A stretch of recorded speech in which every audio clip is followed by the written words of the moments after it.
যেভাবে আমরা বিষয়টাকে রেখেছি এবং এক লাইনে বলা হয়েছে যে বঙ্গ এসআইআর মহাযজ্ঞে বলির পাঁঠা জুনিয়র অফিসার কুল, এটা হচ্ছে আমার মতে বিষয়টাকে বর্ণনা করা একদম সঠিক সঠিক বর্ণনা, ছোট আকারে সংক্ষিপ্ত করে। দেখো, তপন বাবু আইনের দৃষ্টিভঙ্গি থেকে সুন্দরভাবে এবং বিস্তারিতভাবে ব্যাখ্যা করলে এরপর কোনো প্রশ্নের অবকাশ থাকে না যে নির্বাচন কমিশন যা করেছে তা তারা করতে পারে এবং সাংবিধানিক ক্ষমতা প্রয়োগ করেই করেছে। একজন সরকারি অফিসারকে সাসপেন্ড করা হয়েছে, তিনি অর্ধেক বেতন পাবেন, সেটা তার কতটা কষ্ট হবে, এগুলো আমাদের আলোচনার বিষয় নয়। আলোচনার বিষয় হচ্ছে সরকারি অফিসার সাংবিধানিক দায়িত্ব পালন করছেন, তিনি সাংবিধানিক দায়িত্ব ঠিকমতো পালন করেছেন কিনা, না করে থাকেন তাহলে তা নিয়ে যথাযথ তদন্ত হবে, তারপরে তার শাস্তি যা হওয়ার তাই হবে।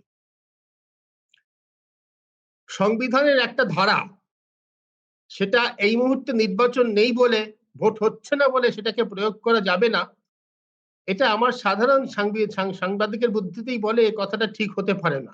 সেটা যে লেখা আছে, ইলেকশন কমিশন তার সংবিধান অনুযায়ী তার ক্ষমতা প্রয়োগ করেছে। আসলে গোড়া থেকে এই যে জুনিয়র অফিসারদের এদের মাঝখানে রেখে যে টানাপোড়েনের খেলাটা আসলে চলেছে রাজনৈতিক খেলা। এটা একদিক থেকে পশ্চিমবঙ্গের শাসক দল তৃণমূল কংগ্রেস, মুখ্যমন্ত্রী মমতা ব্যানার্জি তারা এক পক্ষে, অন্য পক্ষে নির্বাচন কমিশন। এবং আমি বলতে বাধ্য হচ্ছি নির্বাচন কমিশন সম্পূর্ণ দল রাজনৈতিক দলের ভাবনা নিরপেক্ষভাবে কাজ করছে, একথা আমি মনে করি না এখন আর। আমি মনে করি এবং তা মনে করার যথেষ্ট কারণ আছে যে নির্বাচন কমিশন কেন্দ্রের শাসক দলের সুবিধা হবে সেই অনুযায়ী কাজ করছে, করে আসছে বেশ কয়েক বছর ধরে। সম্প্রতিকালে এটা খুব ভয়ানকভাবে বেড়েছে। এর মাঝখানে পড়ে গেছেন এই রাজ্যের জুনিয়র অফিসাররা। এরা একটা সাংবিধানিক কাজের জন্য নিযুক্ত হয়েছেন, কিভাবে কি তাদের শাস্তি হতে পারে পরিষ্কার বলা আছে সংবিধানে, যেটা তপনবাবু পরিষ্কার পড়ে ব্যাখ্যা করলেন। পরবর্তীকালে মামলায় সুপ্রিম কোর্টে পর্যবেক্ষণের কথা বললেন, কেন্দ্রীয় সরকারের যে নির্দেশ তার কথা বললেন, মেমোর কথা বললেন। এই কোনগুলি তো এখনো পর্যন্ত ডিসপিউটেড হয়নি, চ্যালেঞ্জড হয়নি, এগুলো তো আছে, বহাল রয়েছে। সুতরাং সেই অনুযায়ী যা হচ্ছে সেটা ভুল হচ্ছে সেটা বলা যাবে না। কিন্তু কথাটা হচ্ছে যে এদের উপরে এই যে মানে বলির পাঠা আমরা কেন বলছি, কারণ এদের ঘাড়ে বন্দুক রেখে কিন্তু সকলে পুরো কাজটা করতে চাইছে। একটা সর্বভারতীয় ক্যাডারের অফিসার, তাদের যখন তিনি হয়তো অতি উচ্চ পদে আমলা যারা মুখ্য সচিব, স্বরাষ্ট্র সচিব, তারা গিয়ে নির্বাচন কমিশনে কিন্তু আলাদা করে কথা বলছেন। তাদের কিন্তু আমরা খুব বড় শাস্তি কিছু হতে দেখছি না, তারা কিন্তু তাদের মতো করে গিয়ে ব্যাখ্যা করছেন। পশ্চিমবঙ্গ সরকারের সঙ্গে নির্বাচন কমিশনের বিরোধটা তো আজকে নতুন নয়। পশ্চিমবঙ্গে বেশ কয়েকজন চিফ সেক্রেটারি এর মধ্যে দিয়ে গিয়েছেন, তাদের মধ্যে একজন ছাড়া বাকি সবাই কিন্তু পুরো ব্যাপারটাকে শেষ পর্যন্ত সামলে নিতে পেরেছেন। আসলে যখন তারা গিয়ে রাজ্যের পরিস্থিতির কথা গিয়ে ব্যাখ্যা করছেন, তখন তারা যে অবস্থানটা নিচ্ছেন, এটা আমি সাংবাদিক হিসেবে জেনে বলছি, সেটা হচ্ছে আমরা কি করব, আমাদের তো যা করতে বলা হয়েছে, সরকার যা করতে বলা হয়েছে তাই করছে। তখন নির্বাচন কমিশন তাদের বলছেন তাহলে আপনারা আপনার সাংবিধানিক দায়িত্ব পালন করুন। সর্বভারতীয় ক্যাডারের অফিসাররা তারা তো শুধু রাজ্য সরকারের বেতনভোগী কারো ব্যক্তিগত কর্মচারী নন, কারো কারো ফ্যামিলি থেকে তো থেকে কারো বেতন পান না। তাদের সে কাজ করতে বলা হচ্ছে, তারা অক্ষরে অক্ষরে সেটুকু পালন করার চেষ্টা করছেন।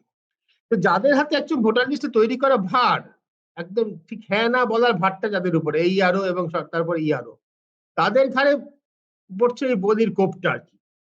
তারা কিন্তু দুদিক থেকে চাপের শিকার। এই যে প্রচুর আত্মহত্যা, প্রচুর চাপের মধ্যে ভেঙে পড়া ইত্যাদি কথা আমরা বলছি, বিএলও স্তরে তো বেশ কয়েকটি ঘটনা ঘটেছে।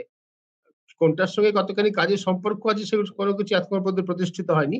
বেশ কয়েকটি অস্বাভাবিক মৃত্যুর ঘটনা ঘটেছে, এতে সন্দেহ নেই। চাপটা কিন্তু দুতরফ থেকেই এসেছে। যেমন নির্বাচন কমিশনের দিক থেকে প্রবল চাপ রয়েছে যে এই কাজটা আপনাদের করতে হবে, সময়ের মধ্যে কাজটা তুলে দিতে হবে, এইভাবে এই বিধি মেনে করতে হবে। তেমনি স্থানীয় স্তরে রাজ্য শাসক দলের পক্ষ থেকে কিন্তু প্রবল চাপ রয়েছে যে এইভাবেই কাজটা আপনাদের করতে হবে, কিছুতেই এভাবে নামটা বাদ দেওয়া যাবে না। এই জন্যই বলছি জুনিয়র অফিসাররা বলি পাঠা হচ্ছে, এই জন্যই বলছি তাদের উপর দু তরফ থেকে চাপ রয়েছে, অথচ তাদের বেরিয়ে যাওয়ার কোনো রাস্তা নেই। সেই জন্যই তারা হচ্ছেন এবার আমি সব থেকে দুর্ভাগ্যজনক ভিকটিম এই পুরো প্রক্রিয়ার মধ্যে দিয়ে। যে ভোটারদের নাম বাদ যাবে তারা অবশ্যই ভিকটিম, যদি কারো বৈধ কোনো ভোটারের বাদ যায়, তেমনি বহু অবৈধ ভোটারের নাম বাদ যাচ্ছে বলে আমরা খবর পাচ্ছি। সেটা তো বাদ যাওয়া উচিত বলেই আমরা মনে করি।